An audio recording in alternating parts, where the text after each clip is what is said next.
Another essential part of arrays is knowing how to navigate them. The simplest way is using a for-each loop. It is similar to a for loop, only it will automatically loop through and make accessible every element of an array. The basic syntax is for-each, followed by a round bracket, array name, as, variable name,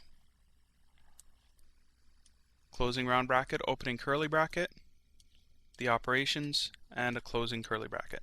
So you pass into the for-each loop the arguments of the array name that we're looping through and the variable name that you want to use to access the value within the loop. Each iteration of that loop will reassign the value of the loop variable name with the value of that array element. And we'll explain in a minute. So let's say we have an array of months, January through December. We want to know how many days there are in each month. There are a few different functions and methods that we could use to determine this, but we're going to use a function called cal days in month.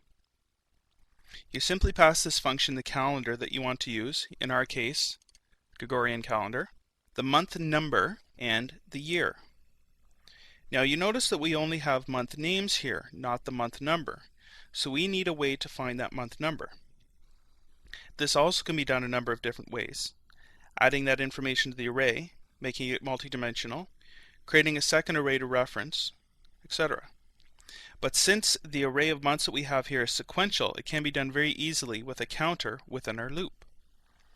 So what we do is create a for-each loop that will go through each month and print out the month name and the number of days in that month.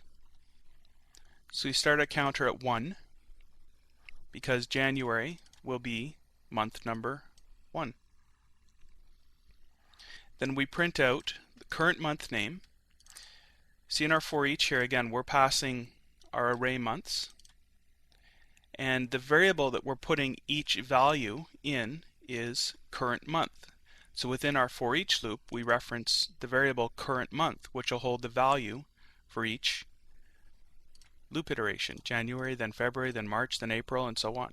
So each iteration of the for each will move to the next month and increment the counter, allowing us to use that as the month number argument in the cal days in month function. Then we add the current year using the date function, and voila, a listing of the number of days in each month. 31 in January this year, 28 in February, March 31, April 30, and so on. So this is a very simple example of how to loop through an array. In the next movie, I'll show you how to extend for each a bit and how to handle multi-dimensional arrays in a for each loop.